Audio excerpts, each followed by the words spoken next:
I don't feel safe in my hands. Took so many years, I'm just waiting for the wins. I'm in debt to no one but the one who took my sins. I do it for real, there's no reason to pretend. If I do it once, I do it again.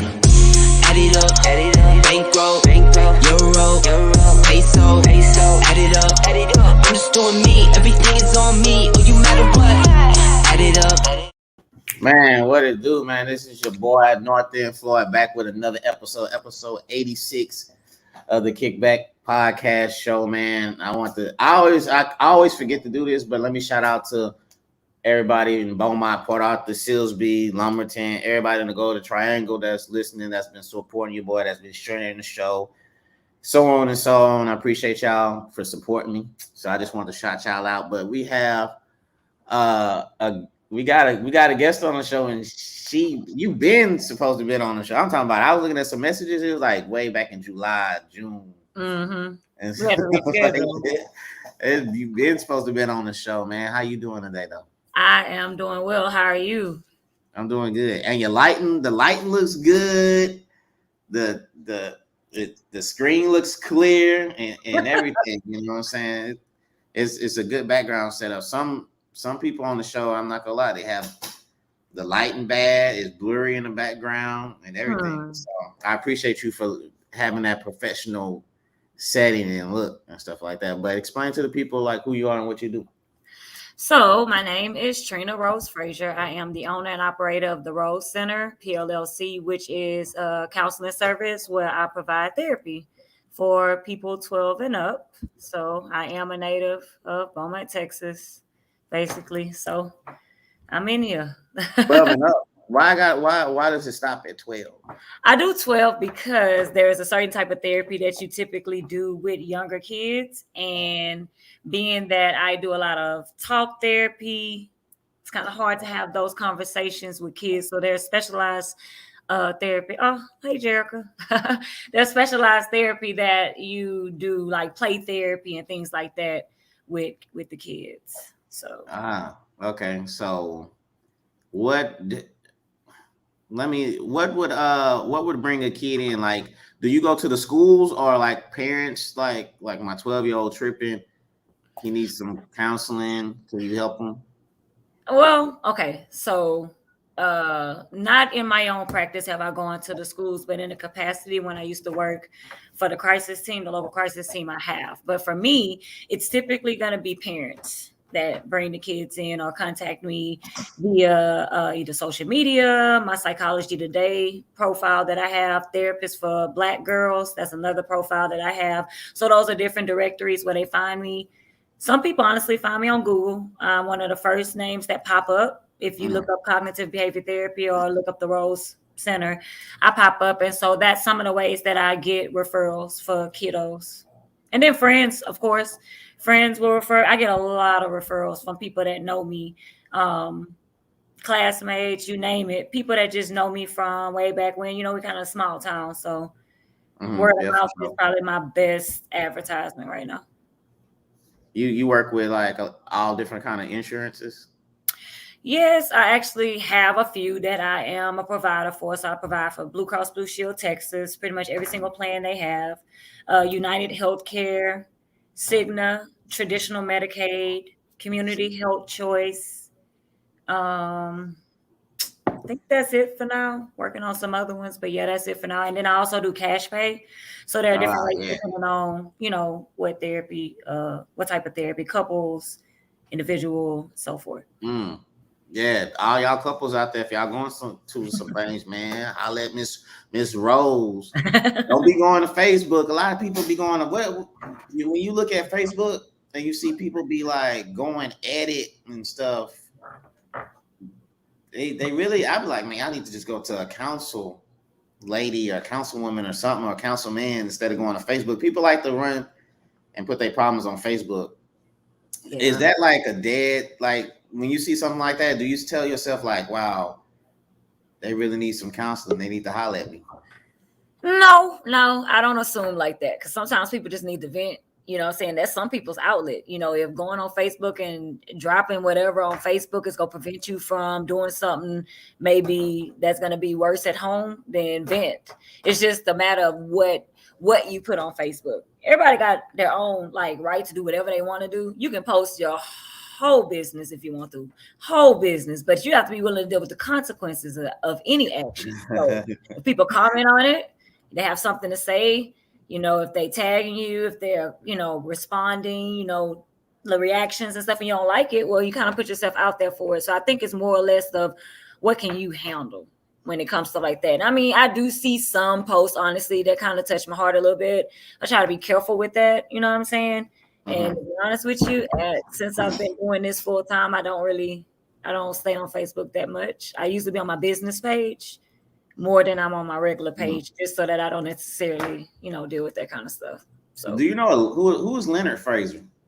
That's my dad. Your dad trying to come on the show. I see him I seen a little block spot. I think it was because of the link when we were talking about earlier. Saying that was the link. I think that's what it was. Oh, I seen a Leonard Fraser pop up. I say, dang, who is that? That's either like a same last name, right? Oh man, or somebody. He's finna come on here like, hey, who is you? Like, hey, look. No, that is my pops. No, that's why I was asking you because he was asking. I didn't want to say it was an old person. I ain't gonna lie. I went on Facebook. I say, man, let me look who Leonard Fraser is real quick. And I seen like Army veteran and sergeant. I say, oh damn. Yeah, those I was telling you. My dad was in the military too. He was in the military too. So. Okay. All right. Cool. We got that straight. So, what about what made you like get into counseling? And was it hard? Somebody said it take like 10 years to get like, you know. You know, I actually looked back on it and I started counting like the years, and I realized that at some point I was doing so many things at once that it may not have seemed as long. And then I did take a break from the mental health field and teach for 5 years. So because I took that break, I guess when I returned and started working back in mental health and doing what I needed to do, it didn't seem as long to me, right? But if you count it up, I mean, honestly, if you do your 4 years for your bachelor's degree and let's see, maybe 2 years for your master's. If you stop at that point, then of course you do have to do your testing and do your 3,000 hours in internships and stuff. So yeah, it could take 8 to 10. And if you break in between, like I did, then take a little bit longer. You got your own practice and you big stepping, big bag. Oh, big step and big. No one joins this profession to get rich. Honestly. Okay, my bad. Not as bad as teachers, though. I'm not gonna lie to you. Not as bad as teachers. And I can say that because I used to teach. So look, I'm not gonna opportunities though. I'm not trying to be disrespectful when I ask this question. When I say this, I'm not being disrespectful at all. So I know therapist is a therapist and a counselor. Is that the same? You can say that? It can be. Okay, so I know at least to put together at least 6 counsel women or therapists. Y'all are all single. I'm not saying you single, but they're single. Is it because you're so over analytic, or if I said that right, do y'all just, I mean, are y'all just hard? Y'all judging these guys too hard because, you know, you're a therapist and y'all have a conversation, you be like, yeah, he not fully there yet. He's not. Let me let him go. Digging a hole. You say, you know, I'm trying to be offensive. Instead of just digging a hole. So before you put your foot any more in your mouth, let me tell you, I'm not going to be able to answer that question for everyone, but there is no overall reason why. Because at the end of the day, to be honest with you, most of us as therapists take our hat off. Nobody trying to work for free. Oh. I mean, it's like the audacity of people who say things like, are you analyzing me? Like, I am off the clock. We get paid for our time and the effort we put forward. So when we're off, we honestly try to enjoy ourselves. So if you are that person that says things like, are you analyzing me? Then that might be a turn off for us because we're starting to wonder what you thinking. Like, who are you to where I feel like I need to work off the clock? That's the way I feel. But at the same time, like, you know, we date like everybody else. You know, the other thing I will say that might honestly be a part of it is it's very hard to dish it out if you can't take it. So every time that I'm working with my clients, I hear it. I hear what I'm saying. So I can't talk to you about being self-actualized and about being your best you and, not standing for anything and having standards and stuff and not hear that myself. So sometimes you grow. And as you grow, certain things just don't work for you anymore. But it has nothing to do with analyzing people. Sometimes it's really you just working on yourself. Okay. All right. That's a good answer. Thank you for clearing that up. That's a good answer. Hey, do you have black people? They don't really hit the therapist. They don't really go to counseling. I mean, it's a stigma in the black community not to hit go to a therapist. We don't bring that up. Be like, hey man, I gotta go meet my therapist. They be like, yo, bro, you all right? Like, you going? Why are you going to see a therapist? Like, do we need more? You think black people need to, just get that stigma out the way and be like, look, it's okay to go see a therapist every now and then and talk about your problems and issues. I'm working on trying to break that stigma, honestly, because the simple fact is, at the end of the day, there is a certain mentality that was instilled in, our ancestors even, and there's a reason for it. So I'm not trying to make it like there's just this, unknown reason why our people have a tendency not to trust, the man, authority, doctors, and those types of things, because we have so many reasons not to. However, there's a such thing as when defense mechanisms and things that used to work for us no longer work. So what happens when those things are stale? What happens when that no longer works and now starting to cause problems for us? So we have to learn to evolve. And I think that's the issue. A lot of the things that we are dealing with now, they need to be addressed in a new way, but we're still kind of stuck a lot of times because of what we've been through. As many a times we've been told to trust people, and we have, and our trust was exploited. So I do understand the resistance, but I'm happy to say that a good bit of my clients are actually people of color. And I appreciate it. And I try my best to create an environment, a vibe that attunes to their culture. You know what I mean? You got a Facebook page? People can hit you up? Yes. You can search at the Rose Center BMT. You want to put it in the chat, in the comments? Yeah, I can do that. Okay. The Rose Center? The Rose Center BMT. If you search that on Facebook or Instagram, you'll find my pages. Okay, that's what's up, because like you said, some people they'll be like, oh well, I tried to find me a therapist and then I can't find them, so oh well. And just like today, I went to go get a COVID shot. I went to go do the COVID thing. And the line was long. Like, I made an appointment at 6:00, and so I went at 6, and I thought I was just gonna bam, give them the little ID insurance card and get the shot. But it was like 7 people in line. They had people. It was crazy, and I was like, man, I'm not finna. In my head, I was like, I ain't waiting for this, so I just left. Okay. So that's how I think some people, like, when they like try to look for a therapist, and if it any roadblocks or anything, they'd be like, oh well, I tried, I'm finna just pray about it and go on about their day. So that's why I say a Facebook page, hit up on Facebook. I'm finna post. I already posted it. Bang. So y'all can check that out. And then they just hit you up and inbox you, and they just go from there. Yeah, and even if they don't have a Facebook, my website is therosecenter-bmt.com, so they can go there, and there's a chat. There's actually a chat box there where they can communicate with me there, because everybody's not on Facebook. I mean, honestly, if you Google and you reach out, I have so many different ways for people to contact me. Like I say, there's the directory, therapist for Black girls, because obviously there are different directories, but they want to attune to a certain population. And I feel like really Black women and Black girls are really, really missing it when it comes to mental health. You know what I'm saying?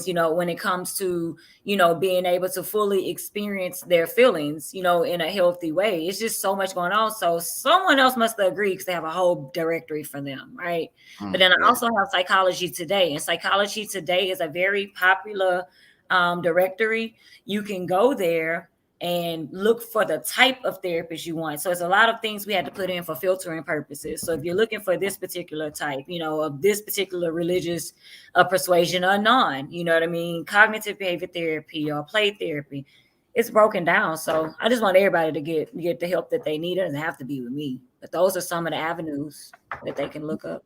Now you was talking about breaking the stereotype of a counselor. What's the stereotype of a counselor?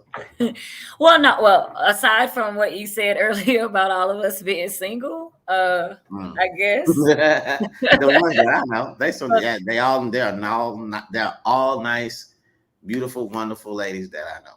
Yeah. I just say, I just think y'all, I don't know. I just think they, not y'all, but maybe they just judging men too hard. Or maybe it's just a shortage of good men, which that's one of my questions. I saw that people was chiming in. Do you think it's a shortage of good men and good women? My homeboy told me, he said, man, you lucky because, man, it's a shortage. They don't got too many good women out there. And then I hear from the other end, and the ladies like, well, guys, most of them don't have their own place. They don't have a car. They lacking this or that. Stable job history. So I was like, dang, I don't. He said it's looking bad out there. So, do you get more men clients or more women clients? Definitely more women, but the men that I see, they tend to be very comfortable, like with me. You know what I'm saying? And so the thing about it, I goes back. Okay, so you asked two questions. So I answered the first one. So the first one, I say the stereotype. Okay, so the stereotype is typically what scares people away from therapy in the first place. I mean, if you think about, once again, kind of bringing it back to our culture and our community, a lot of times when you see people like this, they're taking things away from us, right? Whether it's your rights, your job, your benefits, your kids. So when it comes to talking to someone about your business, first of all, no, because you're going to use it against me. If you go back in time, same difference, right? I trust you, and then you use things against me, right? Things that may have honestly been meant for my good, like religion or this or that. You use it against me, so now it's no longer good for me. But the issue is, that's what trauma continued, because now that we don't tell anything, we took that to mean we tell nothing. So what goes on in this house stays in this house, right? So even the abuse, right? We don't tell. And so I think the biggest thing is trust. It's about trusting a stranger with some personal shit. Excuse my language. Nah, you're good. But the thing is, they have done research that shows that people are more open and willing to actually share some things with a stranger. Like, for instance, say you go in the elevator and someone just drops like all this heavy stuff on you. And by the time they finish, they get off the elevator and you're stuck in there like, what just happened? They feel good because they got to dump it out. They don't know you. You don't know them. You can't do anything to them. So they have actually got it out, right? And so sometimes that's the benefit. But going back to the trust thing, right? So when you break the trust, there's a reason to reestablish it. At the end of the day, what you're doing now is not working. That's one of the first motivators to me. What you're doing now is not working, right? And so if you get older, sometimes you look back on your past experiences and you wonder, why did I have to be quiet about that? I should have been able to tell, right? I should have been able to say something. I should have been able to express how I feel. So I think that at the end of the day, because that trust is lacking, when it comes to going somewhere you can't talk to someone and get that objectivity, you feel threatened by it, or you feel like it's not as good as it seems.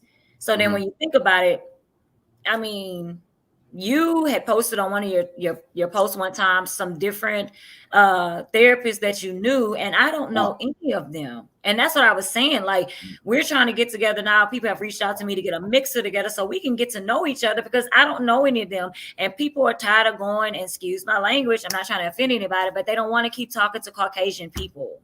They don't want to keep talking to white people, because that's putting them in a position of not only a specialty, the expert, but also that authority and that professionalism. And you are the expert of you. So that's why I'm different. You tell me about you. I can't tell you about you. Yeah. You have to treat people like that. You know what I'm saying? Give them that space to know that they're actually in control of themselves, especially when everywhere else they feel like they're not. You ever see some post on Facebook and be like, man, they crying for some, they're crying for me to reach out and counsel them? You ever reached out to somebody that you just seen them posting stuff on Facebook and be like, they need my help, they need me to reach out to them? Are you like, I can't really step that, that's not really my boundaries? But neither one of those, right? Like, I don't look at, because I'm not like somebody's savior or anything, so I don't be scrolling through Facebook like, who can I save today? You know what I'm saying? But at the same time, like, I've had like friends of mine, you know, saying they already know who I am. They know what I do. You know, saying this is. Hey, your friends be trying to get free counseling and stuff? No, because me and my friends been like this. Like, I'm gonna be honest with you, the way that I am now, how I talk about things, how I handle things, that's just who I am anyway. You know what I'm saying? So that's not really new. I'm just doing it in a professional arena. You know what I'm saying? But at the end of the day, me and my friends talk. So they don't ask me like, you know, try to get free counseling or nothing, because we already talk to each other. It's just people that I've met in the most recent years who didn't know what I did, who might sometimes come at me for stuff like that. But nah, I don't really have that issue. But at the same time, like if I see a friend saying some things, I might reach out and see if they're okay. I've done that, you know, multiple times or whatever. And I mean, honestly, if you see a post that you really feel like is a cry for help, it's dangerous, you know, rest in peace to the young lady that they just had that incident with her. Unfortunately, you know, they couldn't get to her. And, you know, it really bothers me in my spirit because I'm still a human, whether I'm a therapist or not, and I'm a mother. So when I saw that, you know, I see posts like that, I will click and let, you know, you can actually report it so that they reach out to them, not to put them in Facebook jail or anything. They actually reach out to them to make sure they're okay. So there are ways on Facebook where you can flag a post because you're concerned about that person. And they ask you, do you need help with what you think you should do? Do you want us to reach out to them? And they have crisis numbers and everything. So that is an option that they have if you see a post that you think is alarming without you having to get involved, because that's a touchy situation too. You know that. So. Okay. Yo, shout out to Kayla Love Lady. Why's this thing? I don't know why this box is small like that. I got to change that. But shout out to Kayla. She says she on that live first time. Appreciate you chiming in, Kayla. You know, share the show, please. You know what I'm saying? Shout out to you. Much love. So then you have a second question, right? Yeah, second question for sure. So second question, you said about good men and good women, right? Yeah. Okay. So I think that goes back to evolving. Like the thing is, what is a good man and what is a good woman? Yeah, I think a lot of times, like personally, just going to the most basic example I can give, if a guy is going back to like that traditional where it's like the wife has to do this and do that and do this in the household, then you also have to, I guess, do your part, right? And bring all the money home to take care of everything and not complain, because I'm not cleaning the house and taking care of the kids to live minimal. If that's the case, I can go out and work and get extra. We can share this so I can buy things and stuff. So you're telling me that I need to work and bust my tail at home, which they've done a calculation on how much that actually costs. Like if you actually hired someone to do that, right? But the fact is, then you have to make sure that you make more than enough. You know, it don't have to be 2 incomes, maybe 1.5, so that I still get that benefit because I'm working too. Guys these days, what I've seen, they want a woman that cooks and cleans and everything, but they don't want to be, like you said, some women are saying they still stay at their moms and stuff like that. And then that goes with the expectations. Expectations lead to disappointments, first of all. You have to understand that. Is it to not have expectations? Absolutely not. Have expectations, but know how disappointment affects you. You know what I'm saying? You need to know how it affects you so that you're prepared. Because my lighting's bad. Not to interrupt you, I got bad lighting. I don't know what's wrong with my lighting. Get you a ring light, like a ring light or something. I got a ring light. It's just bad. It's the camera and the angle and stuff. But I'm gonna work on that. I'm gonna get that back cracking right. But yeah, like you said, I guess it is a preference because, like, it just depends on the person. To like, what's a bad woman? Like some dude might like a good girl and all that, but another guy might want her to be a little, I'm not gonna say thuggish, but maybe a little ratchet and sophisticated. So I guess it's you won't say thuggish, but you say ratchet. I didn't want to say, well, you could thuggish, ratchet, you know, sophisticated ratchet, I guess, if that's a category too. So I guess it just depends. And then you could be the perfect guy and your credit score could be like 200. Or something like that, and that might really just be like, well, he's not a good guy for me. So, but I do like what you said though, because if a guy wants his lady to be at the house and doing all this cooking, cleaning, blah blah blah, like you at least making some bread. Don't be staying in the projects and want your girl to cook and clean all day, and you working at some minimum job, and you only got one car and all that, you got to step your game up if you want to do that. Me personally, I love 2 incomes. Mm-hmm. If I get to a certain type of income, then my girl there, she can chill and do that. She can show without a doubt. Mm-hmm. But until then, I love the second income because it makes it less. That's less stress on me as far as like, man, like I gotta go work overtime to, like, I be turning down overtime like it ain't shit. Right? You know, hey, like, hey, you want to work overtime? Nah, man, I got something to do. And I be like, you know, so her bringing in that extra income allows me to be like, I could turn that down. Mm-hmm. So, but to each his own, though, you know what I'm saying? Shout out to my boy, James Coward, man. Appreciate you for tapping into the show. That guy got some great barbecue. I ain't gonna lie. Go to his page, James Coward, if y'all want some good barbecue. And it's late night, too. Like, it'll be like 8, 9, 10 o'clock. You can go get some barbecue from him. Like, you know, people that sell meals, they usually stop cooking, or it's like in the evening time. Mm-hmm. Yeah, I don't know too many people that cook meals, like dinner meals. Like, around this time, you can hit him up and go get a plate. But he has great barbecue. He has one of the best cheese mac bowls. Him and Cedric Sullivan got one of the best cheese mac bowls. But hit him up. He got some good barbecue. Appreciate you for tapping into the show. But what do you think about it's kind of on topic, it's a little bit off. What do you think about the incidents going on at school with our teenagers? I seen on Facebook a lot of people was arguing, saying it's the parents' fault. A lot of people were saying it's the kids, you know, just being bad and everything. Do you think these kids are not bad? Do you think they just need counseling? Do you think, like, I think I heard something like it's not a bad kid. It's no such thing as a bad kid.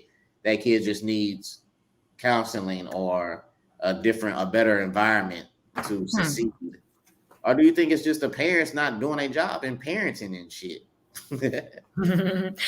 Honestly, there are some things that you didn't list that I feel like play a role in it too. And I'm gonna say D, all of the above, right? Because there's just a lot of factors that play a role. I think that a lot of times we try to explain things like with a single reason or a single point, like, and it doesn't work like that. There are so many different things that are in that pot that has created what we're dealing with right now.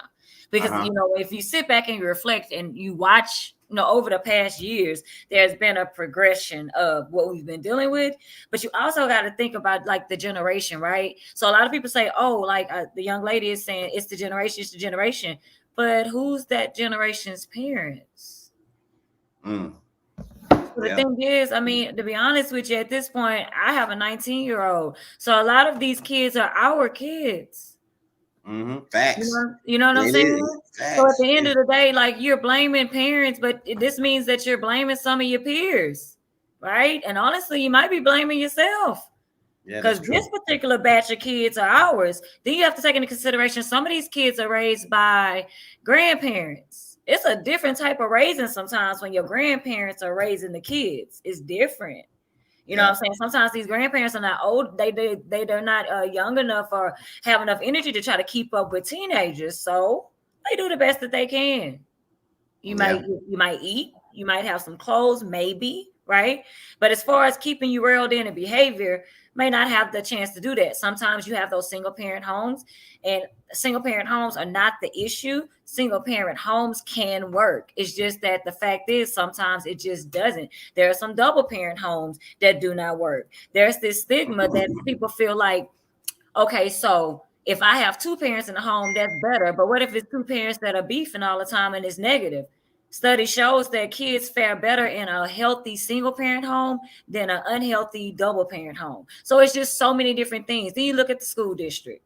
Not even going to go there with that can of worms, but it's definitely some left. It leaves a lot more to be desired. I'll say that, you know. So the fact is, at the end of the day, it's so many things. If you're talking about our community, because I mean, honestly, it's across the board. You're seeing it everywhere. But let's talk about Southeast Texas. The fact is, there's not a lot for these kids to do out here. Idle time. But if you don't give them something to do, the streets will. You know what I'm saying? And so therefore, that's why you see more of it, because it keeps them occupied. They have nothing else to do. Yeah, turmoil and deceit and those types of things are always readily available. Yeah. Some of these communities are just breathing.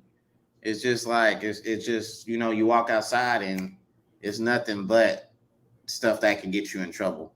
So these kids got to really be mentally strong to avoid, you know, those type of situations.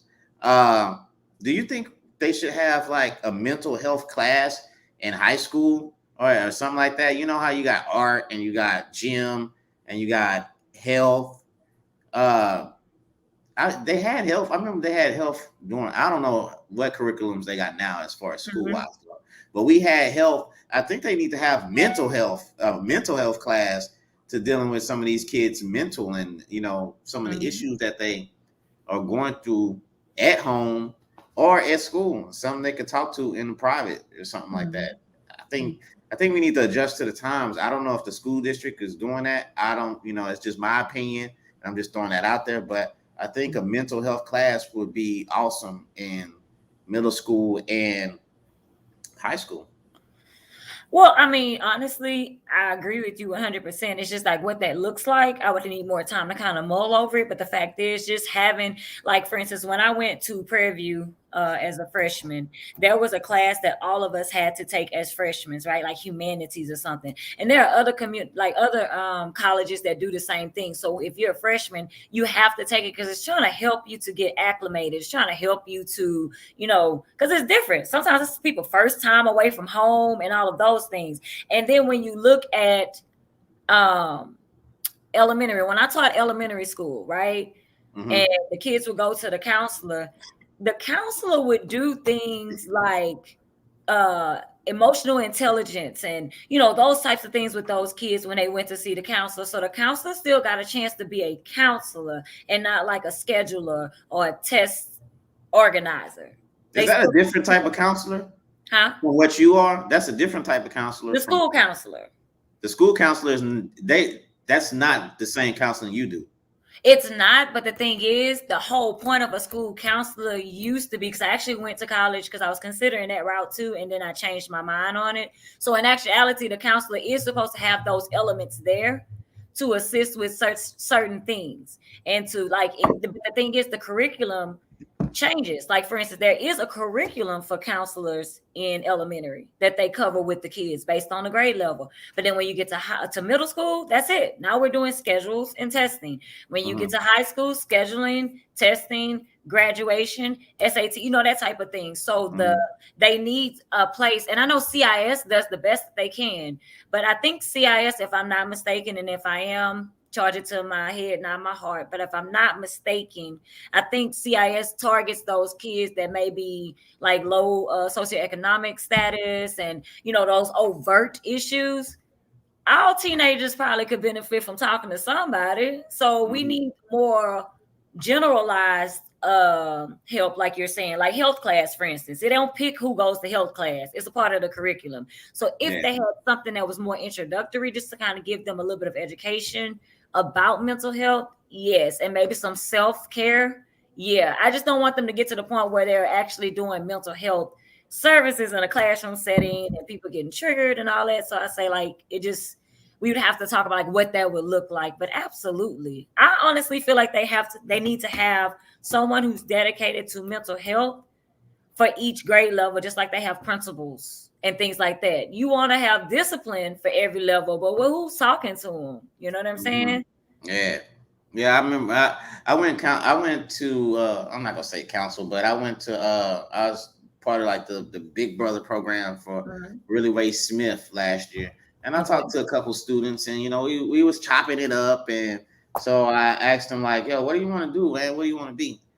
And both of them said, and this was two different like conversations that we had. I had a conversation with one, and then later on I had a conversation with another one, and they both said basketball. They wanted to play basketball, and I'm not knocking them, but they was like short, you know, they was they wasn't tall or whatever. So they said basketball. So I say, well, if you didn't want to do basketball, what would you want to do other than that? And then they was like, a gamer, a video gamer and stuff. And so I mean, they didn't grasp the idea of like as far as furthering education, and education is not for everybody. But you know, if you do go to college to, you know, one of these basketball programs and stuff, and if it don't work out, you know, you don't have nothing to follow on but education. So I just think like, I don't know, man. I just think some of these kids, we say it take a village, but sometimes that village is broken. It's like it's non-existent. It's sometimes, you know, it's just that single mom or that single dad. And I always think, me personally, my opinion, I think like as far as the black male, I'm just speaking for the black men. I think black men need to step up too and be more hands-on with their kids, even if they're not. If you're not with your, you know, the baby moms or the mother of your child. I think as far as the kid goes, you need to be there. I think a dad makes a big difference, especially in a teenage boy's life.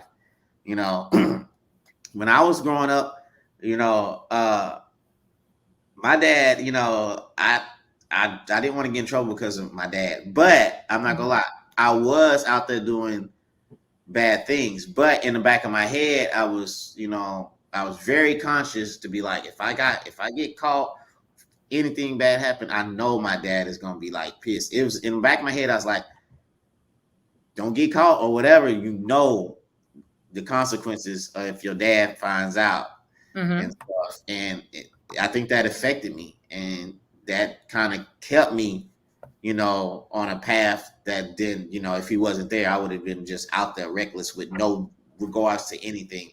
So I think my dad being there and being involved in my life was highly effective. And I just think, as far as the black men out there, if your sons, you need to see who your sons are hanging with, and you need to be more involved in their life.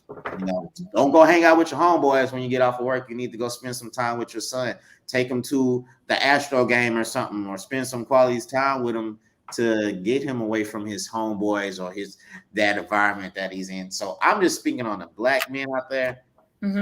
Take more accountability to your kids. Hang out with your kids more. Spend more time with them, because society is not playing fair with them. So that's my. I got it. And honestly, I'm gonna reiterate, but I'm also gonna say the same thing about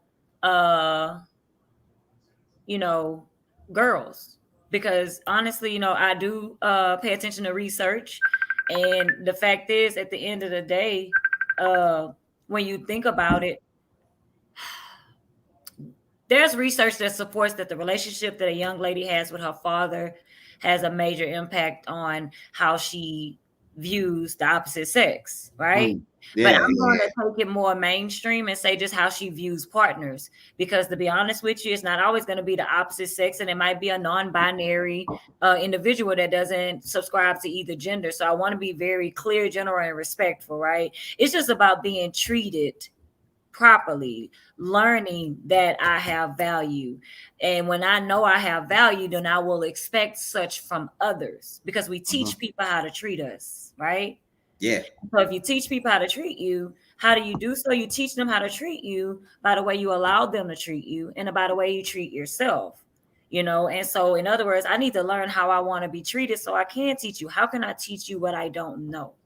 So I think that the relationship of both parents is important. I think that the relationship of both parents, grandparents, you know, the way the family structure used to be, I feel like all of those things are important, because if you say it takes a village, that used to be the village. You know what I'm saying? But I also know that I've heard before that a lot of times, you know, they go back to even slavery, right? And people want to tell us get over it, but we're not going to, because the effects of it is still showing today. So when all of that is gone, we'll stop talking about it. The fact is, they broke up our families.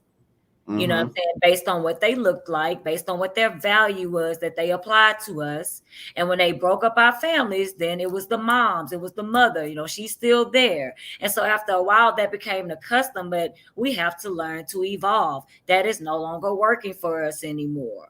You know what I'm saying? We shouldn't have to highlight when a Black father is hanging out with his kids like it's, a damn white giraffe or something like that. You know what I'm saying? But you notice it's always highlighted. And at the end of the day, I know plenty of great fathers, period. And I know plenty of great Black fathers. But at the end of the day, it's like, the other thing is, to be honest with you, it is so many things that play a role in this. If you think about the crime bill that locked up so many Black guys and how many people's fathers disappeared, these are the same people who were those kids who now have kids of their own. So they might be still trying to heal from the things that they went through. And it's very hard for me to be able to be everything to you that I can't be to myself.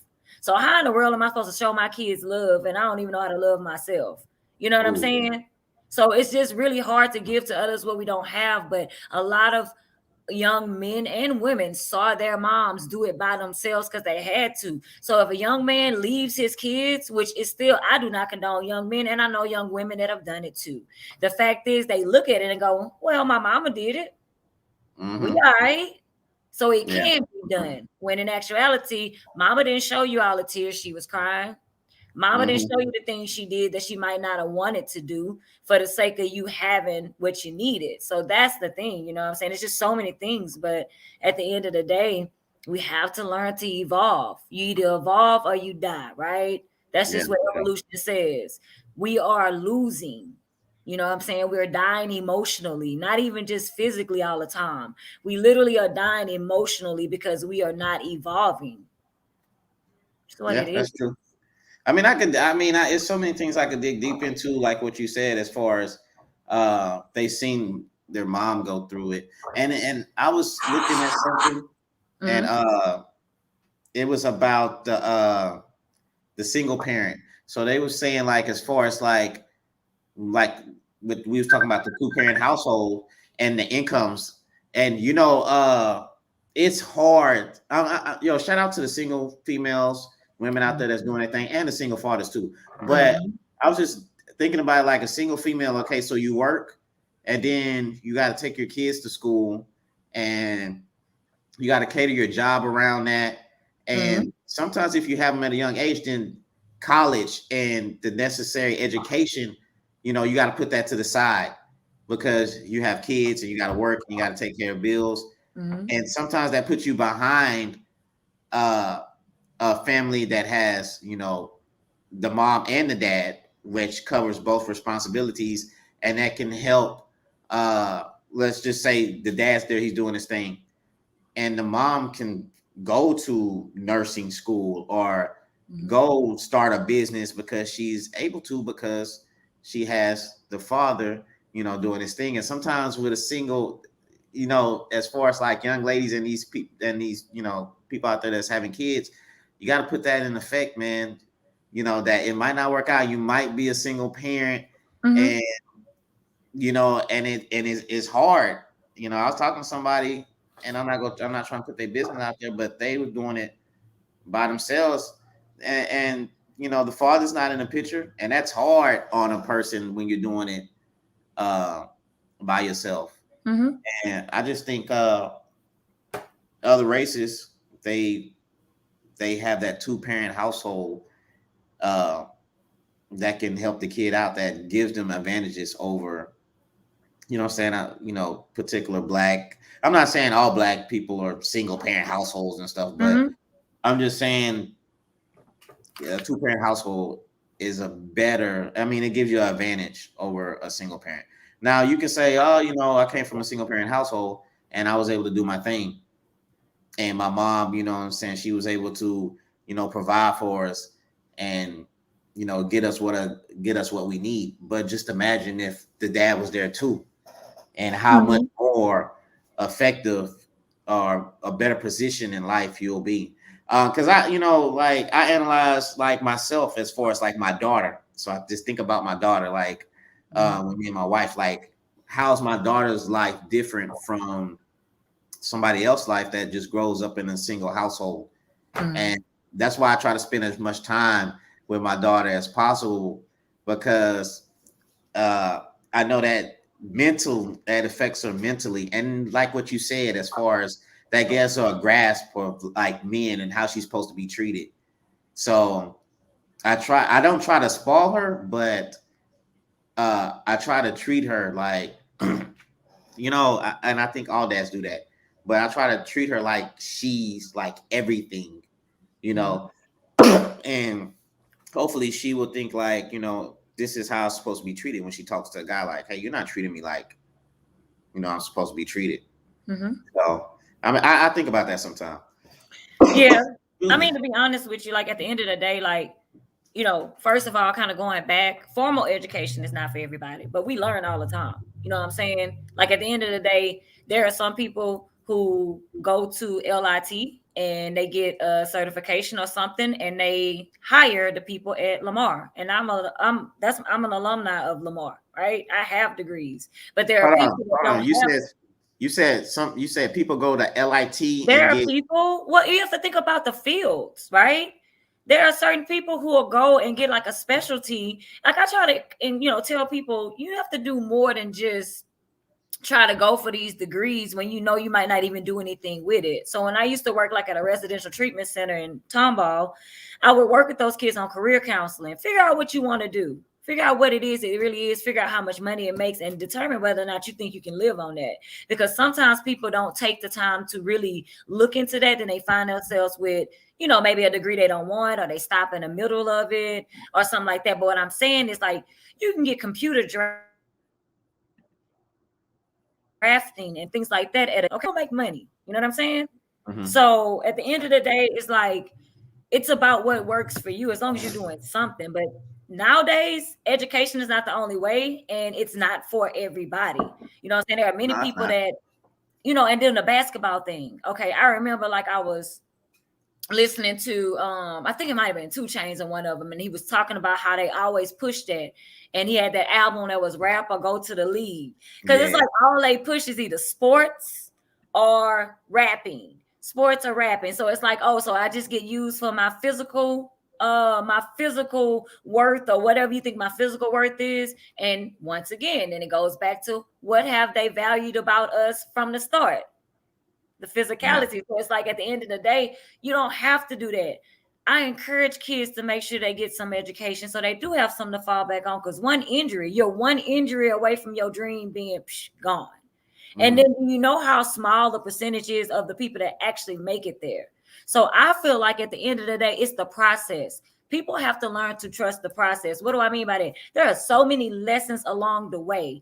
If you are a college graduate, that means that you went through nights of studying. You had to learn time management, stress management. You learned some hard lessons when you missed class and you missed those assignments, and you just had to deal with it. You know what I'm saying? So it's a lot of things that I learned personally on my way through college that was more than just the paper I got at the end. So that's what I'm saying. It's about the process that you go through, right? Yeah, for sure. I'm not even gonna lie. I had a nervous breakdown when I was going to school for respiratory therapist. I had a nervous breakdown because, first off, it was like a class of 30. Only 2 people had jobs. It was me and this other person. Okay. We was the only ones that had jobs. Everybody else was, it was majority females, of course. It was maybe like 4 males, but it was majority females, and then they had their husbands or their parents they was able to lean on, so they didn't have to work, so they studied all day. But I had to work, and I couldn't study that much. And I remember one time I had it was coming up for finals, and I remember like 3 of my subjects, it was like 200 questions, but she was only gonna pick 100 out of those 200 questions, and I had 3 different subjects or classes. I don't know what classes was, but it was 3 of them, so it was like 600 questions that I had to study, and I didn't really have that much time. And I remember just leaving work, and I was like, man, I gotta study. And I just had a nervous breakdown in the car, man. It was too much. Mm-hmm. And I wish I had somebody to talk to at that time, because I ain't never felt nothing like that before. But long story short, that didn't work out. Dia, no. Shit, she's telling us everything. Dia, don't tell my business, because I'll block you on. I swear I will block you on here. But I don't even know Dia. I don't think Dia worked either. But she said she did. Okay, she did. But still, I wasn't ready for all that. It was too much. I didn't have the time, or I didn't have enough time to commit to it. So, I ended up switching fields, and it ended up working out. It ended up still being a blessing. But Dia was in that class, man. Oh my God. But and that's the thing. Like, I have family that's gone and got their processing operator. What is it, certification degree? Yeah. Oh, I'm not going to try to cut you off, but with process operating, let me let y'all know right now, a lot of kids are going into this field, or they going to school and they thinking they get the 2-year degree, and then bam, they'll just graduate and then hop on and get on that Exxon Mobil or Motiva. It is not like that. Now, the 2-year degree is easy. It's easy to obtain, but I swear it is not easy getting on at some of these plants. So I'm just want to tell y'all right now, these parents that say, go get your process operator degree, they hiring the plants. No, because, Exxon or Motiva, they might be hiring 20 people, and then you got 3,000 people applying. I'm just going to be real with you. It's not going to be that many black people that's going to get on. There might be 2 or 3. So your numbers are even less. And it might be people with experience coming from other plants that's trying to get on. So that's going to knock you down too. So I'm just saying, you can get on. It is a possibility. I'm not knocking that, but I'm just saying it's harder than what people are saying. It's easy. It's the easy part is the school. The hard part is getting the job. So, if you get a job, then all blessings for sure. But it's not that easy. I didn't want to cut you off, but oh no, you good. It's a misconception. A lot of people thinking that go get your degree and then you can get on at the plant. It don't work like that. Well, the thing is, first of all, on that, I would say you also need to be willing to leave. I mean, people get stuck in this little small town. Exactly. Yeah. And they don't want to leave. There are refineries and things, other places. And then I was honestly encouraged to do instrumentation instead of process operating. And then at some point, you can actually take that degree and then transfer over and make it an engineering degree, because at least when you get internships for engineering, you get paid. It's just a matter of the process. If you want to be doing something, because the worst thing I feel like for a lot of kids, there's a such thing as a gap year, right? Some kids take gap years to figure out life, but everybody don't have that chance to figure out life. You feel me? Like sometimes you have to keep yourself in the routine of being responsible and showing up and doing something so that you don't lose that habit. You know what I'm saying? Take like 3 weeks to develop a habit, 2 days to break it, But the thing about it is it's so many different things that go into being successful. And that is why I'm very big on it depends, right? Because that could answer anything. But I really feel like we have to understand that the definition of some of these things we argue about, we're not even defining them the same. So that is why the argument keeps going. It's like 2 ships sailing in the night. What does it mean to be a good man? What does it mean to be a good woman? What does it mean to be a bad woman? At one point, bad was good. Remember that? It's just so confusing. So we need to establish definitions first before we start communicating about what this means, because we may honestly all be aiming for the target, minds and intentions in the right place, but we don't have that basic understanding, and so we still basically fighting against each other. We're not making any progress. You know what I'm saying? Everybody feel like they know the way to do everything when we're all unique. Your way may not work for me. You know what I'm saying? So it's like when y'all say the golden rule, right? Everybody like the golden rule, treat everybody how you want to be treated. I feel like people don't understand that the golden rule is to treat me how I want to be treated. And I'll treat you how you want to be treated. That's the difference. I want you to treat me how you treat yourself. You know what I'm saying? Have you seen that?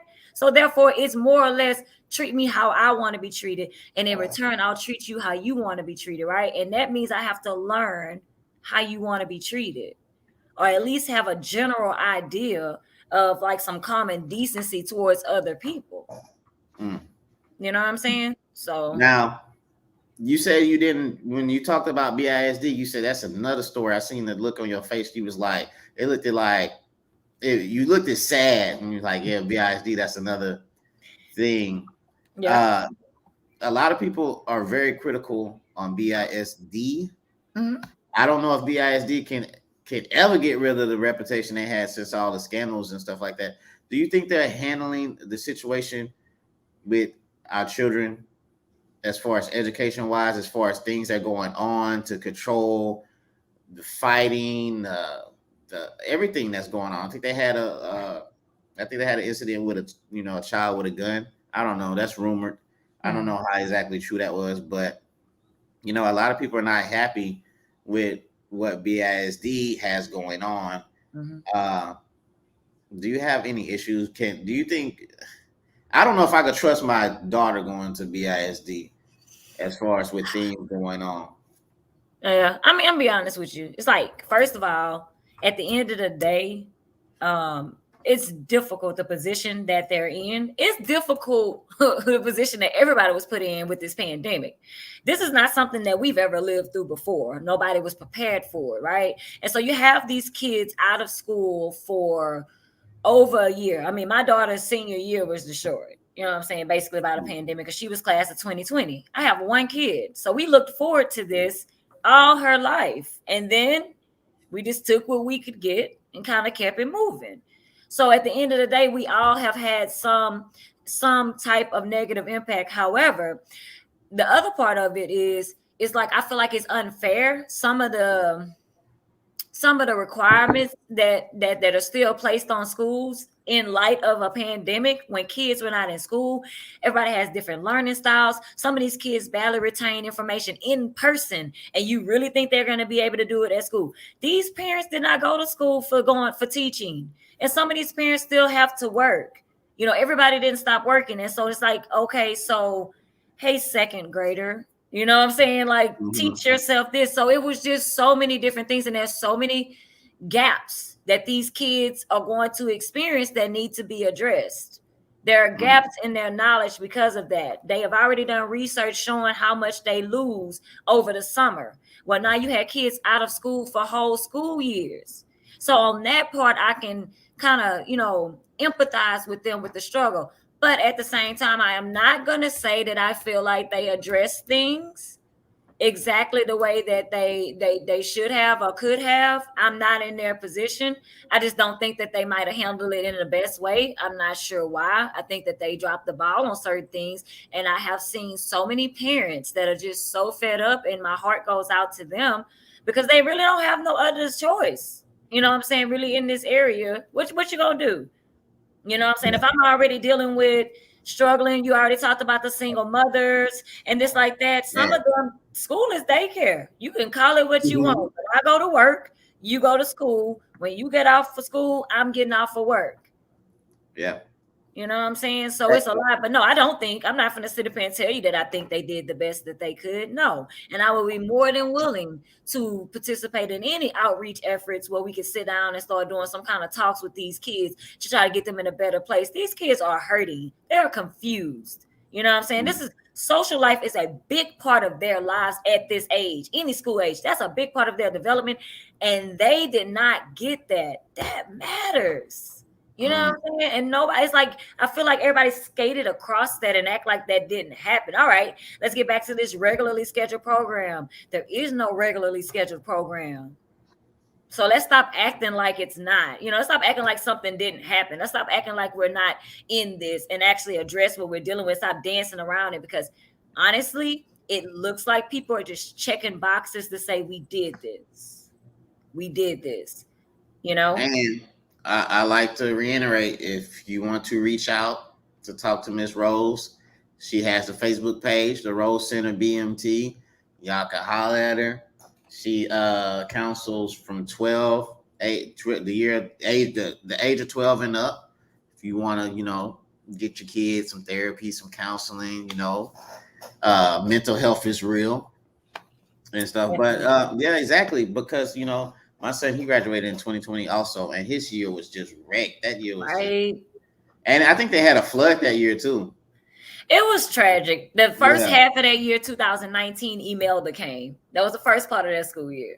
Mm-hmm. And then the second, it was like, oh, by the way, no more dances, no more school, no more anything. And I was just like, my poor child, like, come on, we've been looking for 2020, all her life. So yeah, I just feel bad for the parents too. We were looking forward to it too, So yeah, for sure. As far as with COVID, now I know a few people that are stressed out because of COVID, because a lot of jobs are saying, look, you got to get your COVID shot or you're going to have to go. I know a lot of people in the medical field is doing it.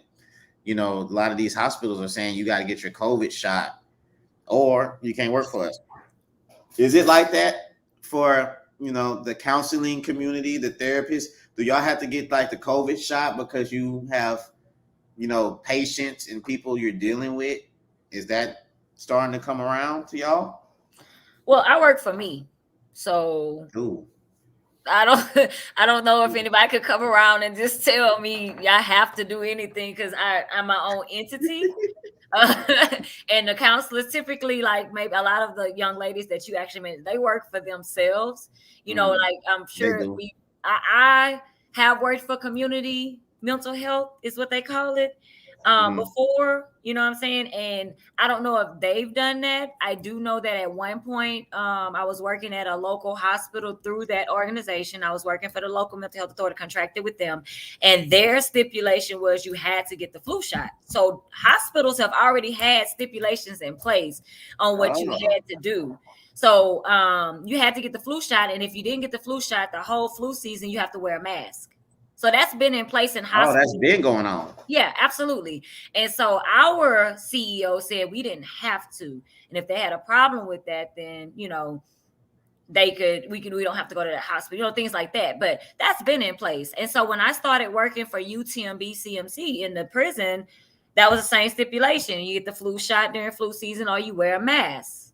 So you have those options, right? So that's one. Two, I can understand when someone feels like you're trying to pressure me into putting something I feel like is adversive in my body. The way that I feel about it, one thing that disheartens me is so many people are arguing about other people's bodies, right? If you don't want to put it in your body, don't put it in your body. If I want to put it in mine, I'm going to put it in mine. Why? Because my anxiety is going to be calmed by me doing what I need to do. And so is yours. But when you put my job on the line, it's like, all right, I got to feed my kids. I got this and that. So honestly, it's like with any other decision, you have to weigh it out. If you have enough bread saved up to say, I'm waiting until they decide that this is unconstitutional, then you probably can get away with it. But the sad reality, and I'm not going to play we don't have no magic wand. The sad reality is a lot of people do not have the option to say, I'm going to wait. The other thing is there are vaccinations to be in school. You've been giving your kids vaccinations. You took them. So now all of a sudden when it comes to bread, it's like, nah, but they trying to force me. My issue is what I'm saying? What's good for the goose is good for the gander. These babies don't like getting poked either, but you also can't sit at home and teach them at home or homeschool them. So you do it. So you do what you have to do. And what you feel like you have to do depends honestly on you. It really does, Mm-hmm. Yo, shout out to my boy Charles Alfred, C-Lo. What up, C-Lo? Shout out to Keith. I don't want to mess up your last name, but Keith makes some dope candles. I haven't got a candle from him yet. He does. I love candles. Yep. Yeah, I love candles. I'm a candle guy. I got a candle. When I do my show, every time I do my show, I light a candle. It's in the background. It's I think you can see it. Yeah, I see it. Yeah. So I always like it. It just kind of, I don't know, it's the aura or something. I just like a house. I like my house smelling good. Scents actually are calming too. That actually can be you can use scents that calm you or that give you positive vibes actually to help you with your mood. So I'm big on candles as well. And I do want to address something, if that's okay, when we talk about COVID parameters and things like that, because you did ask about us. So I do know that a lot of us have face shields that we wear. We take the temperatures just like they do at many other businesses to make sure your temperature is okay. So some of us are doing that. We're sanitizing our offices. Lysol, Microban, sanitizer is actually available for clients as well. And I know for me, for my office is big enough where we have distance to be apart from each other, like 6 feet of distance with multiple places to sit. So if anybody has any questions, you can go to my business page at the Rose Center BMT, and I actually have a video of my office space. And so a lot of us are doing that to maintain our safety, you know what I'm saying? And to make sure we keep other people safe too, honestly, you know? Hey, what if a client wanted to bring some wine and be like, look, hey, I want to bring some wine and I want to talk to you about something. Would you I think that's frowned upon, especially if your insurance is paying for it, right? Because then they'll be like, what you doing? You know, a lot of businesses, even when you write off and you have business lunches and stuff, you can have a business lunch, but if y'all are partaking, you can't file it on your business. So I think that they might be like, But now if you're at your house and you're doing teletherapy, because a lot of us offer teletherapy as well. If you're doing teletherapy, I can't necessarily be like, hey, put that wine down. You know what I'm saying? They tell you what to do. However, if you become to the point that you're too sloshed to engage, then we might have to go ahead and. What do you call it? Slosh? I'm gonna use that word. My boy hit me. If he called me tonight, he could be like, hey man, what you doing, man? I'm sloshed, bro. I've been drinking wine, I'm sloshed, right? He could be like, what? Sloshed. Yeah, but I'm not gonna say I don't need that. I think everybody probably needs therapy, but I think like with some issues, like I can reach out to someone like you to talk about, because as far as like a black male in America, sometimes we don't have that person to go to talk to. You know what I'm saying? We don't want to go tell our homeboys the issues that we have, and sometimes we kind of keep that bogged in, and it kind of affects us mentally. And I think a therapist would be something that would be a great idea. I just don't like with my friends. I don't know any male friend of mine that goes to a therapist, to be honest with you. Because like I said, I mean, I don't think we're comfortable, or I just don't think we're comfortable with telling people our problems. Right. I wouldn't even know what to tell like with a therapist, even though I know I need a therapist and stuff. I wouldn't even know what like to talk about, because even though like life is good right now, I know it's like something that probably I can address, just being a black male in America. I mean, it's just small things. Like, I don't know. Like the other week, I was walking behind some old lady out the grocery store, and in my head, I was thinking like, I wonder if this old white lady is like scared because there's a black guy behind her. So I like juggle my keys so she can know that I was behind her, and I said to myself, man, that's kind of weird, because I kind of tried to make it comfortable for her, because I was like, and she probably wouldn't even thinking nothing like that, but I just juggled my keys. So I was like, well, it's an old white lady and I'm walking behind her, this guy with locks. And I was like, I don't know. I'm all about making people feel comfortable. So I just juggled my keys so she could say, oh, okay, he's behind me. But I don't know if that's something that I need to, talk about, or if that's an issue that's been, because I always been doing something like that. That always kind of happens. The situation might be different, but I mean, it's just like, as a black man in America, it just seems like it's like stipulations on us. It's just, it's a stereotype about us. You can't hear me? Yeah, I can hear you. Oh, okay.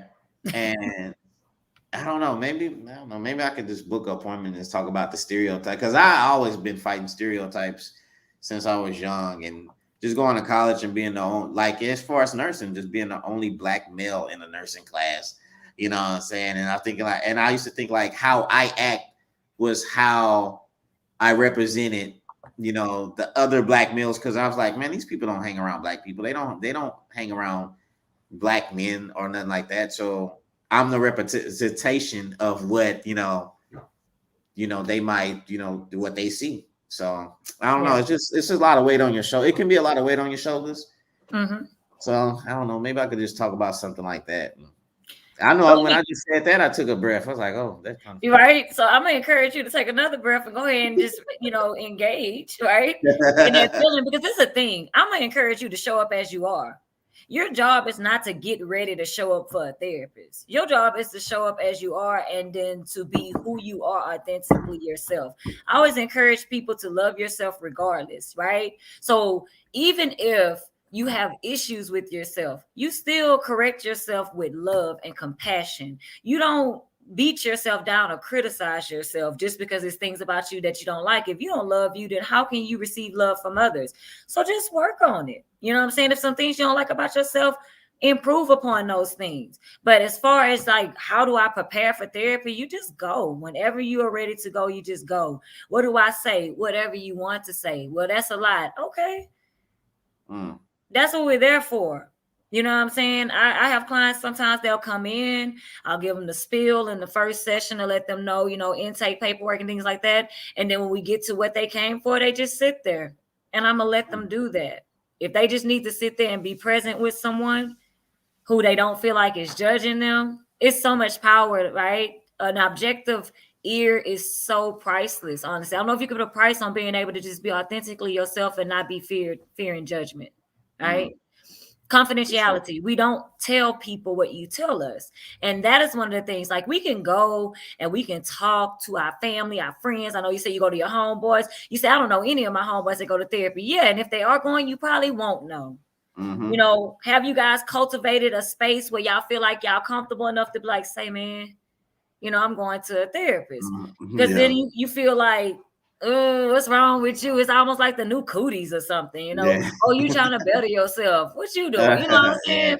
So that's one of the things. But like I said, I would encourage you to show up as yourself, because at the end of the day, the fact that you feel the need to make other people comfortable around you when you're doing nothing but existing, that you honestly think that your very existence makes them uncomfortable, that's their problem, not yours. However, I am not going to minimize how the Black man has been treated. So even though it is their problem, I mean, we know that sometimes it just gets so problematic. And so that is why mental health is not a Black thing. It's not a white thing. It's a people thing. However, I really just wish that our people would.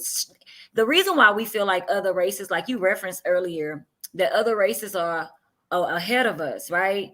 And you said that sometimes you feel like it's the double parent homes and stuff like that. Why do we have to be together to co-parent effectively? See, that's the issue. We tangle relationship with parenting. We can still get along now. I don't know if other races are doing better than us, or if they just not blasting their business like I always get blasted, but there are plenty of other races. Yeah, it's plenty of other races that have issues and stuff like that. They have plenty of jokes about it. But seriously speaking, at the end of the day, we have to learn to just co-parent. If we don't work out, that don't mean that I don't see my child because you mad because we're not together. And it also doesn't mean that you don't come see your child because I'm not with you. You know what I'm saying? Just because I'm not dealing with you the way you want, the child doesn't get what they need. That's terrible. So it's like a lot of times the dynamics, we're very territorial at times as people. And so because we're territorial, we tend to want the whole package or none at all. And it's like, that's not even how any of this works. It's not how this works. You know what I'm saying? So at the end of the day, we have to be able to separate things. Everything doesn't go together, but we have decided that all of these things go together, right? I can't be friends with her because she's not friends with her. You don't even know what happened. I can't be friends with them, or I can't work there because they did this. This fake loyalty that we have about so many different things is just ridiculous to a fault. It's just so much of what we do is about other people. And I really feel like if we flipped it and start focusing more on ourselves, I think we do a lot better, honestly. Yeah, facts. And I always go by a lot of people be like when I first started doing lives and Facebook lives, and I started talking to different councilmen and people running for mayor and this position and that position, and people would be telling me, hey, that guy, don't talk to that guy because this and that, and don't talk to her because of this and that. And I always like to meet the person first. I like to go on my own opinion of that person. And most of the time, that person that I met that they was talking about, being that person we have a good conversation and a good relationship with each other. And I'm thinking like, well, just because you don't like them, that don't mean I have to hate them. Exactly. You know, and it's a lot of that going on, and like, oh, my friend don't like you, so I can't like you. Mm-hmm. And, you know, you don't know what happened between them, but like you said, I mean, we got to focus on ourselves. We can't, you know, it's a lot of like the loyalty word. The loyalty word is like, I mean, you can miss your blessings trying to be loyal to somebody that really was a snake to somebody. You know, and it's it's crazy.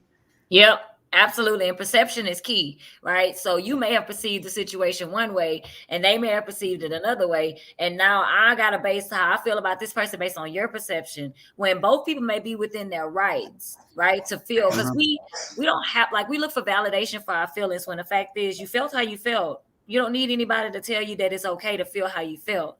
It might help you to understand why you felt that way. But for me to have you tell me it's okay for me to be angry, it's like you telling me it's not okay for me to be angry. Like, I don't need you to tell me either one of those things. You don't control that. Hell, I don't even control my feelings. I experience them, but I'm not choosing to be sad when I'm sad. Otherwise, I probably would never be sad.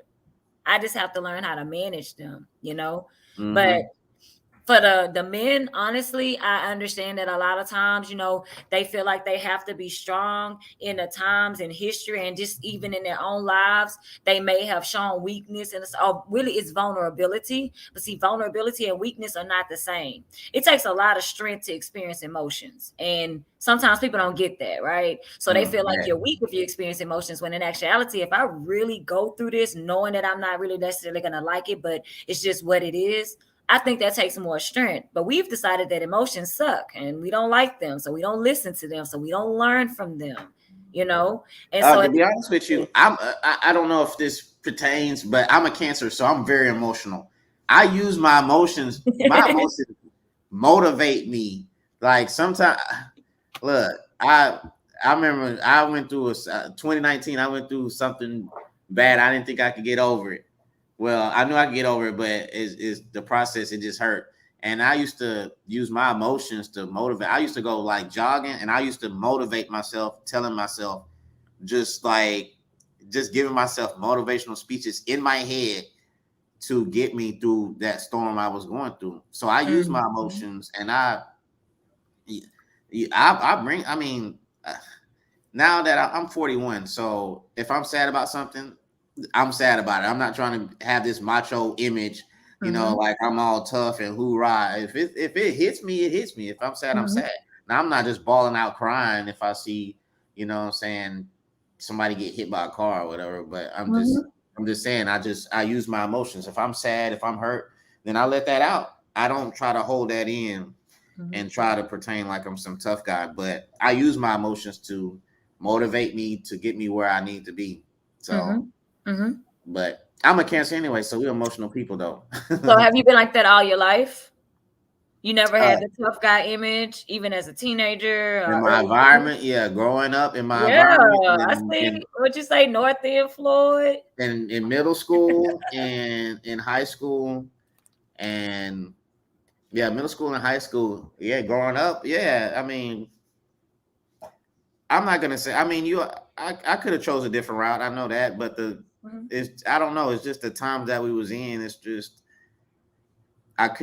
you couldn't really show any emotions like that. Not soft and caring. You had to be tough, or you was gonna be, you know, on your own or solo, or just you know, outcasted and stuff. But I learned, like, as far as that tough guy image, when I had my son, 21, 22 years old, when I had my son, that tough guy image went away, because I had to go work, I had to pay bills, I had to get diapers and all that, and it wasn't about me no more. It was about my son. So, you know, that really was a big thing. Having my son really changed my life, because it changed my focus and my purpose, and it gave me goals.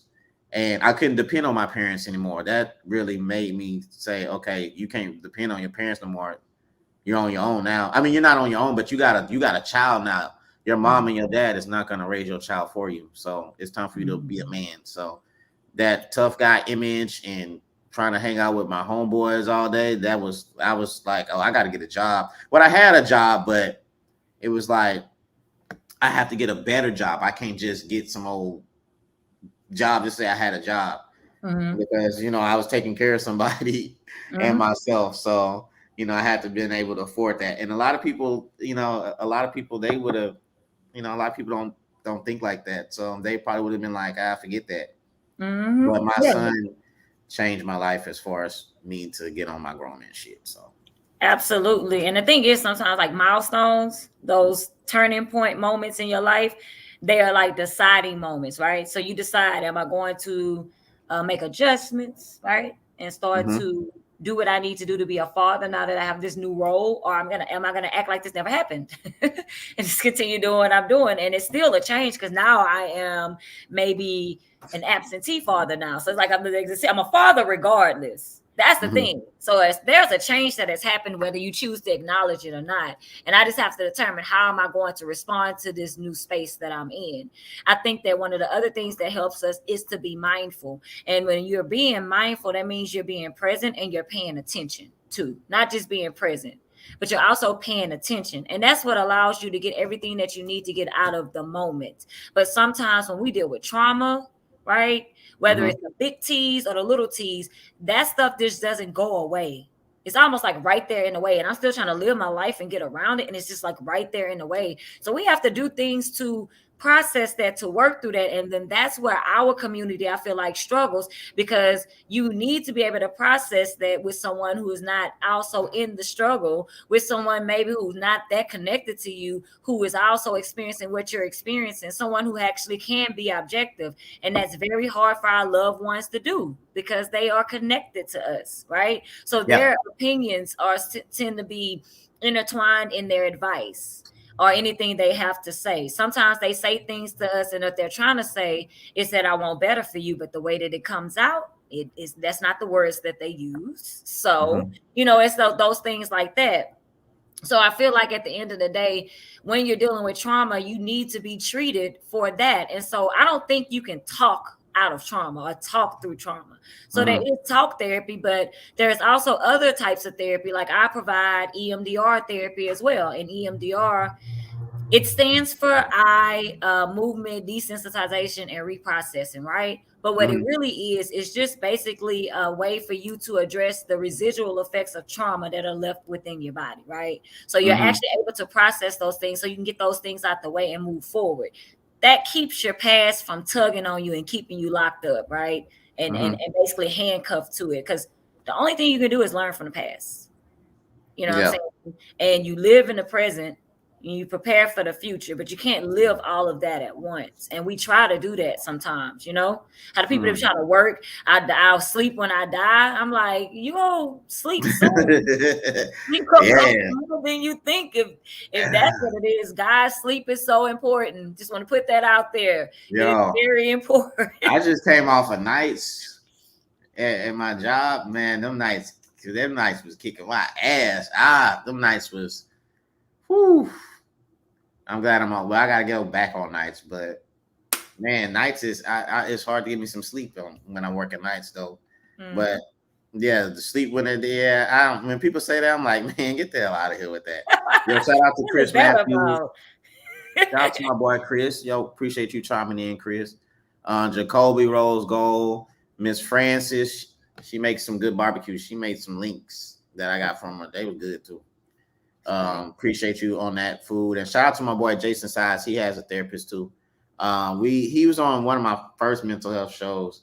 He was in the Army also. He was in the Navy. I'm sorry, my bad, Jason. He was in the Navy. But, I still salute, But I appreciate you. I know we've been on here for like an hour and 20 something. I like to keep it like an hour or whatever. But I enjoyed it though. I really enjoyed it. This was a very dope conversation that should have had. I mean, the time was perfect now, I guess. Yeah. But I'm definitely, like I said, when we was talking before the show, when I get everything set up and stuff, I definitely want to bring you back on because mental health is important. And I see a lot of people go on Facebook and they're crying or they're typing a lot of stuff, and I'm thinking like, dang man, they really need to go talk to a counselor other than Facebook, because people just gonna judge them and say what they want to say about them. And so I definitely want to bring you back on when I get the whole setup and everything, and then I feel like, you know, we can just chop it up like we did now, because a lot of people in the comments was like loving it, and they was like, oh, she's smart and blah blah blah and all that. So, Thank but you. I appreciate you for coming on though, for real though. For sure. And then I do want to say, I don't know if this is not allowed, I'm sorry, but there is a group that was created for such a thing as this, and it's called We Need to Talk. So if someone just needs to kind of have that support, they're not ready to go to a therapist right now, but they do want to have that support with people that are not afraid to share. There are some rules, but they started that group a couple of weeks ago, and it's been actually pretty amazing. It's been very impactful for a lot of people. A lot of people have been expressing that they are grateful for having, you know what I'm saying? That's a Facebook page? It's called We Need to Talk. It was started by a young lady on Facebook, and a lot of people joined it. It's literally just We Need to Talk. So I think that like that's just something, because sometimes people are not ready to jump into therapy. That's the thing. I gotta warm up. The first time when I think about the idea, you know, normally we suppress that, you know, like I should go, nah, I ain't going to talk to nobody. You know what I'm saying? So after a while, it takes a while for you to warm up to that idea sometimes when you get past it, or we wait till things get so bad that we have no choice. We're being court ordered or something like that. But it does take time. But I know, you know, finding you a support system, building a support system, surrounding yourself with people that respect mental health, right? Being in a space where you can feel comfortable being yourself, having boundaries, knowing that it's okay to say no, and that you do have value. So you don't have to, you know, minimize yourself for the purposes of pleasing other people. Because if I have to minimize myself for you, you're probably not happy with yourself either. So what are we doing here, right? So those are some of the things that you can do. But that group, like I said, I've been seeing a lot of good feedback from that. So that's something where you can kind of warm up to the idea. And then, of course, you know, following therapy pages. You don't have to pay to follow people's pages. There are so many therapeutic pages on Instagram, Facebook, YouTube, and everything. So sometimes you can just get that little bit. Some is better than nothing. A lot of you guys have jobs with EAP benefits. Those EAP benefits come with anything from 3 to 6 free therapy sessions. You don't even have to pay for it. You know what I'm saying? So you can actually try it out without actually spending money, because sometimes that's an issue for people. And then other people, you have insurance, you are paying for behavioral health benefits, and you are not using them. So I just want to point that out and encourage you guys to please look into those things, because there's a lot of resources out there. And one of the reasons why we are not getting them is because we're not using them, right? And then lastly, just a little plug. I noticed that you put my book flyer on your announcement. So if anyone's interested in the book that was written, I was co-author, and it's different women telling different stories. So it's like an anthology of different stories about women and mental health. So my story is actually about my relationship with my mom. So that's the angle that I took. So if you're interested, you can check out the flyer, inbox me and get a pre-order. It's $15 for the pre-order. Regular is $20. And other than that, I just really, really, really appreciate the opportunity to speak. Thank you. Charles tripping. He said you plug in appreciate you the truth. I try to do what I do. I'm all about resources, guys. But yeah, so whenever, hit me up. I'll be back. Okay. Thank you. Appreciate you. You have a great weekend, and I'm definitely gonna have you back on the show. Bye, guys. All right. Take care. All right, man. So look, man. Oh, look, my light all in the way, man. God dang, that's unprofessional. But man, hey, that was a dope show, man.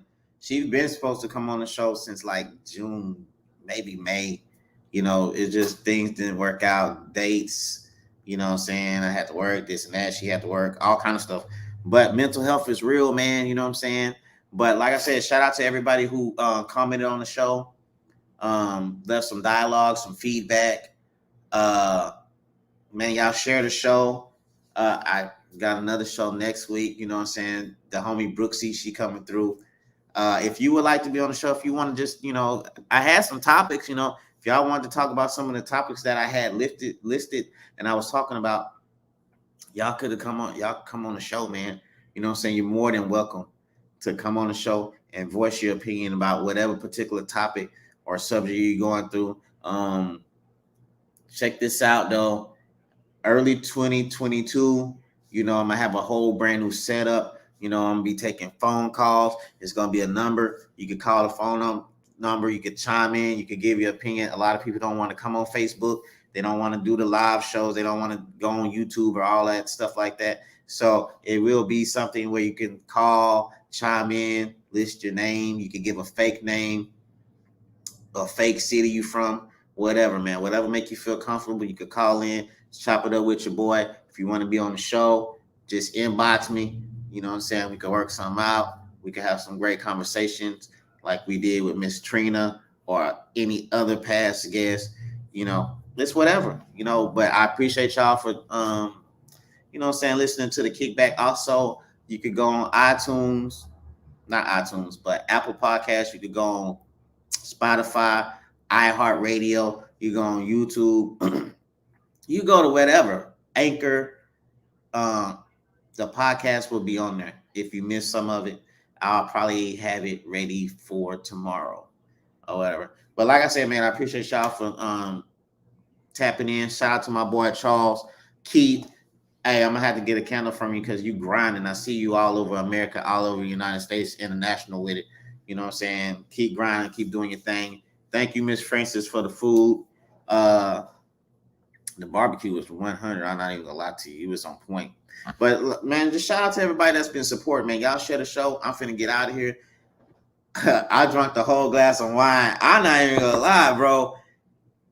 I thought she was analyzing me. I thought I was in a session at first. In my head, I was like, yo, this like a counsel session right now.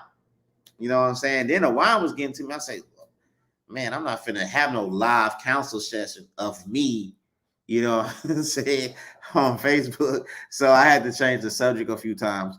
But man, I'm finna get out of here, man. Y'all be safe. Y'all have a great weekend, man. Y'all stay blessed. Y'all stay positive. And 100. I'll see y'all again. I'll see y'all again next Friday. Like I said, I'm gonna have the girl Brooksy on. And we gonna do our thing, man. Let me see if I could let me see. Hold on 1 second. Let me see. There we go. But I'm gonna get out of here, man. Y'all be safe. Y'all have a great weekend.